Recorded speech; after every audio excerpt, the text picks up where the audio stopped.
Hello, in front of me I've got Samsung Galaxy Tab S9 Plus. In this video I'll show you how to set custom ringtone.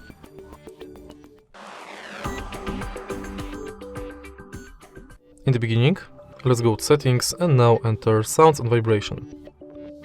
Go to ringtone, tap plus in the top right corner and select your custom sound.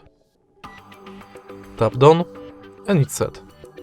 If you find this video helpful, please leave a like, comment and subscribe.